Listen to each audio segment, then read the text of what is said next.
Hi, I'm James McGuire, and on today's eSpeaks, we're having a wide-ranging discussion about ethics and artificial intelligence, about the great data deluge. We'll talk about innovation in the metaverse. In short, we're looking at where the larger future of technology is headed. To discuss all that, I'm joined by a major industry thought leader. With me is Liz Centoni, Chief Strategy Officer and General Manager for Applications at Cisco. Liz, I'm thrilled to have you with us today. James, wonderful to be here. Thanks for having me. Absolutely. You've written a series of predictions, which I think are so interesting because sometimes people make predictions about, cloud or data or AI, but your predictions are so all inclusive. It's sort of like you're this, philosopher, visionary of technology, which I find very fascinating. What I'd like to do is read a couple of your predictions, a few of your predictions, and then ask you a follow-up question. Interesting stuff. All right. So prediction number one, you wrote this, quote, data deluge, data gravity, and the need for predictive insights will propel the edge, this edge computing, towards whole new application development and experience paradigms. So, I definitely agree that the edge is a new era dawning, but doesn't the edge also pose an entirely new range of security concerns? I mean, I'm thinking about all those IoT devices out there, and some poor security admin is going, I've got to secure all 11,000 of my devices. What are your thoughts on that? Yeah, by the way, James, it's like I get a lot of this in terms of talking to a whole bunch of smart people and a bunch of customers and partners. And so that's how this all comes together. Okay. That was modest of you, Liz. That was very modest. I appreciate that. Okay. Speaking about edge, look at the edge as a reconstitution of kind of what a central cloud architecture is, right? And we look at that and say, hey, there's going to be a new development and deployment paradigm that's going to happen at the edge. And here's how we're thinking about it, including the security piece. Now, as we all know, like applications and workloads are becoming increasingly distributed. It's changing, for example, how you develop, how you connect, how you secure application. Now, when I talk to customers, I ask this question around, you've got a lot of edge use cases. Why the move to edge?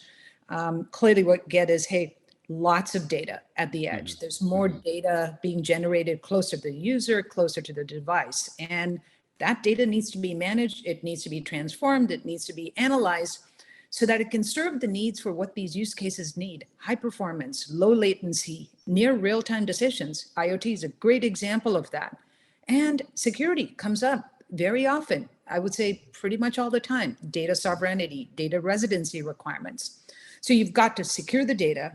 You've got to protect the flow in order to meet all the compliance requirements, especially from different nation states, for example. And as you were talking about the hardware and software stacks that are being deployed, they're being deployed without a physical network or security perimeter. And often it's done by folks who are not your IT ops, who are not your SecOps folks, right? Especially IoT, and I ran that business before, is a good example of that. And beyond that, when you think about security, a lot of personal information data is created at the edge. And we get into this whole host of discussions around new privacy preserving techniques and bias mitigation capabilities. And that takes us down kind of a whole new area. So at Cisco, when we think about edge, our definition of edge has gone down the path of 4 categories. By the way, these are not hard and fast. We feel like these categories, the edges blur. They're not, kind of solid 4 categories. But we look at it as a SASE edge, app edge, enterprise edge, and a carrier edge. And I'll talk to the first 2 a little bit because the security aspect comes in there. And in SASE edge, the objectives really is, how do I connect and secure users and devices that are distributed as well? And here we take one small point. By SASE, you mean Secure Access Service Edge, often a security term. That's right. All right, thank you. All right. So we're combining kind of the strength of networking portfolios, like what we're doing at Cisco, with the capabilities that we have in security portfolios. The idea is, how do you bring together networking services, security services, and zero trust, making it, at the end of the day, operationally simple and enabling the best experience for you and me and others as users, no matter where we are. We're home and the campus, no matter where we are. In application edge, the objective is, how do you protect and accelerate apps and the management of data, where security is moving more into the development life cycle, where you're securing the application, not just in its runtime, but earlier on in the development as well. And here we're looking at, how do you start with security of APIs and the data security aspects, and securing that first through SaaS offers. Because when you think about newer and newer applications, they're developed using capabilities from anywhere. So your developers are using their own homegrown capabilities that are exposed via APIs. They're using a number of third-party capabilities, including, kind of SaaS offers and SaaS services out there. So there's an aspect of work, a focus of that in terms of how we secure APIs and data. And then focus on what you're talking about, what you mentioned as well, James, in terms of reducing security complexity for both the infrastructure and application deployment, where the operator, like an IoT operator, maybe it's in a utility station, has a very simplified view of that edge device and that edge application and they need that compared to where you're in a centralized data center or in a cloud, where nuances of that complexity are surfaced up to people who deal with this every day, the SREs and the DevOps team. I believe that there's a ton of work that's required in there in terms of how we think of security, that I know we've started and the entire industry would go to. So that's, that would be what I would say is even a small set of aspects around security at the edge, which will be quite different from how we've handled it in a centralized data center or in the cloud for that matter. All right, so there is hope perhaps for security at the edge. It's maybe a new area, but there is hope for that. Another prediction of yours, I found this to be really interesting. Quote, ethical, responsible, and explainable artificial intelligence from design and development to deployment will become a top priority for organizations and governments worldwide if we are genuinely interested in an inclusive future for all. So, I mean, there's no doubt that AI does offer enormous potential.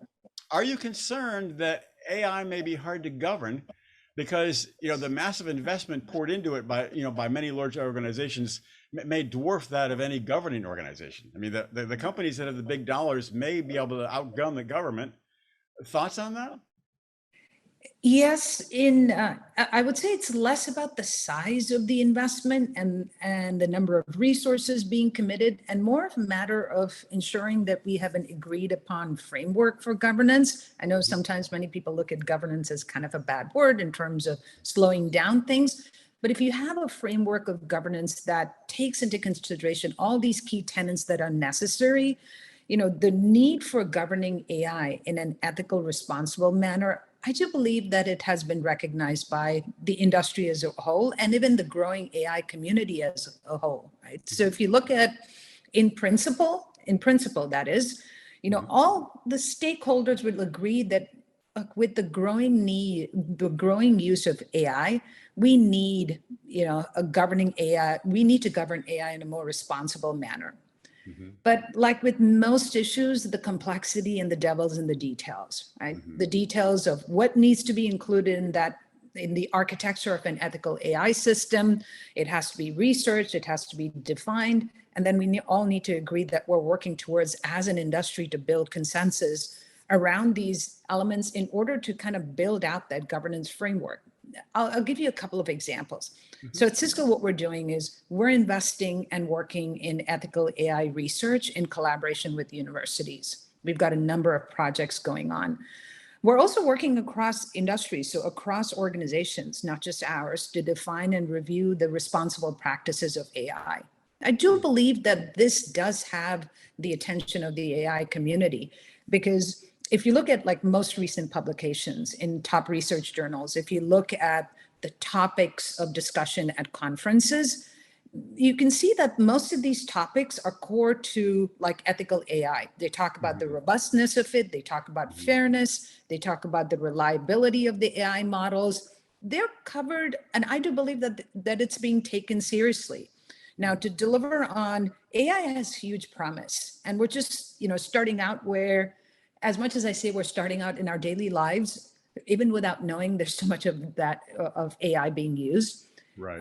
I do believe that we have to collectively work to solve these challenges. So whether you're a developer of it, whether you're the end user, you do want to know, how is the data acquired? How is my data acquired? How is it stored? Because if you're going to train the models, you're storing that data. How is it stored? Who has access to my data?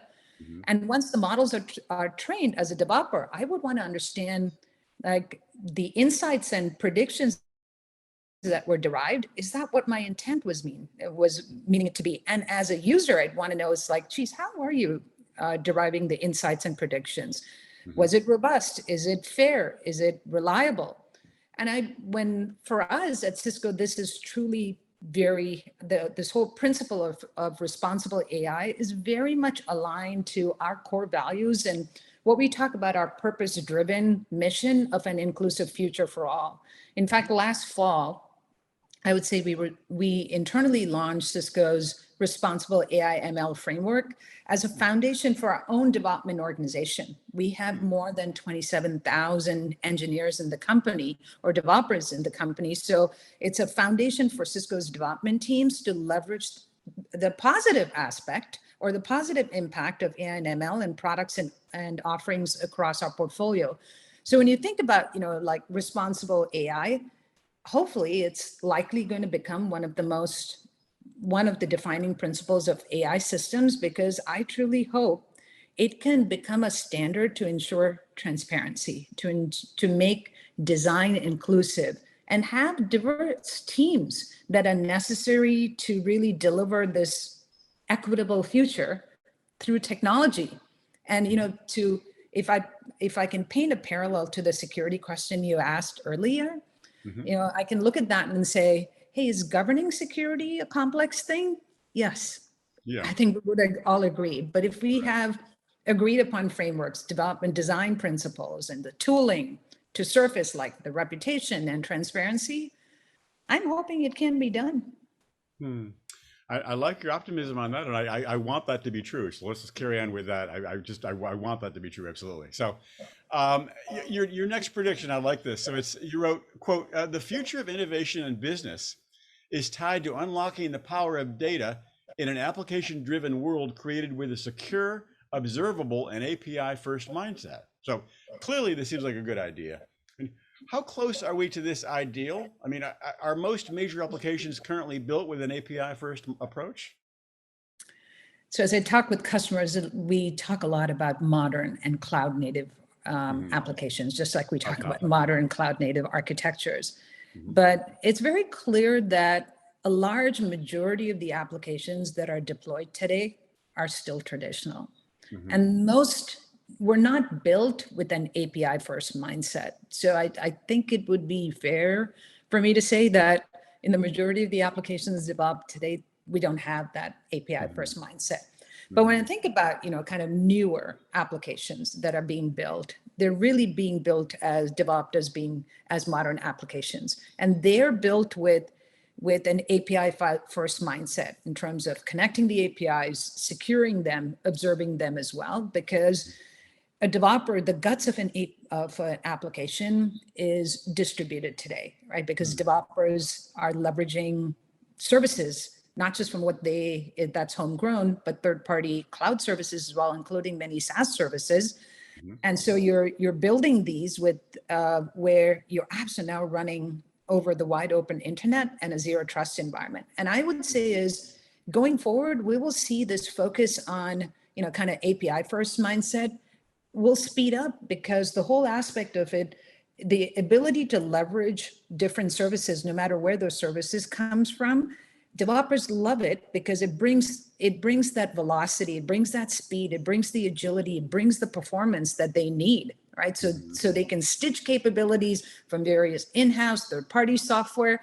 That can only happen with an API first mindset. So I would see is, will a paradigm that this would require kind of this robust zero trust network, which is you can fully observe the infrastructure and security, and it's going to be built into the development and deployment pipeline. So it's not an afterthought. And I would say is, within the company itself, we're driving this pretty hard. So, Hmm. so Hmm. I'm pretty uh, positive about more and more we'll see an API first mindset out there. Yeah, no doubt. It seems like if you're going to be truly cloud native, that does need to be the approach. Interesting. So your last prediction, this one is, I really like this one. So you say, Only through the delivery of predictive and seamless internet access will the metaverse be realized and access to technology and innovation become ubiquitous." So, interesting. There's a lot of talk about the metaverse these days. I guess I'm wondering, what is your sense of the time frame for when the metaverse will become a reality? Because I mean, clearly we've seen, obviously Facebook lost about $200 billion this week, whatever amount it was, and they changed their name to the word Meta. So I guess maybe the metaverse isn't here quite yet. I mean, what is your sense of when it's coming? Boy, this is, this is something that's so far out. Mhm. It's hard to make a prediction on the timing, James, but Sure, I guess but I'm holding you to a month, actually, Liz. What month and what year? Gosh darn it. uh, here's the way I would look at it in terms of, and it probably will change the next month and the next month after that. Sure, But sure. what we're doing is we're watching the different approaches the market's taking to the metaverse and how it's evolving across the industry. It's fascinating. It's interesting as well. It's almost one where you can actually dream kind of a future out there.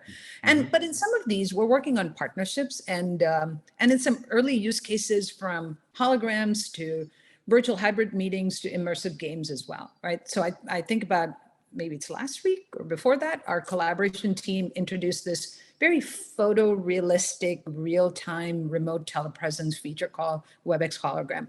I think Hmm. it's like super Wow. cool.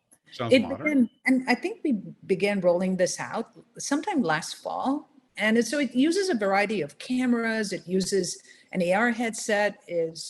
WebEx Hologram can kind of beam a participant into your office, and it looks like they're right there beside you.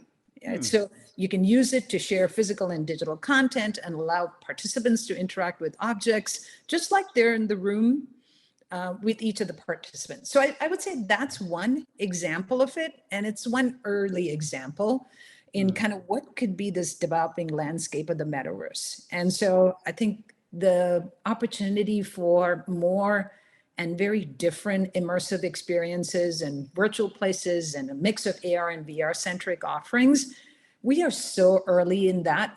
But the one thing is, just like the internet, if you could paint a parallel there, right? It won't be one central starting point. Lots of different entry points. It's going to be tailored to different users, different audiences, different experiences. And it's so early. I think we're way away from Mhm. thinking of any mass adoption, but Mhm. it's like, hey, we jump from mainframes, which I've sold mainframes before, to Wow, desktops, and impressive. You desktops. actually sold mainframes. I did. I age myself as I say that. So you had this jump from mainframes to desktops, desktops to smartphones, and this jump from smartphones to metaverse. Mhm. What fascinates me is, again, we'll have to rethink, what does the UX UI of devices and frameworks look like? What's the infrastructure that's going to be needed? What is the operating system? What's the application development mechanisms? And I think it to me, it's fascinating, and it again, it disrupts what we're doing. It disrupts the thinking. It just forces us to be more creative, be more innovative at the end of the day. And hence my going back to, it allows us to dream broader too. Hmm. I like the part about dreaming, to be sure. It's going to be an interesting thing. And it's going to be an interesting sector to watch. Liz, thank you so much for sharing your expertise today. It was really fascinating. Thank you very much. Thanks for having me on, James, and great to meet you as well.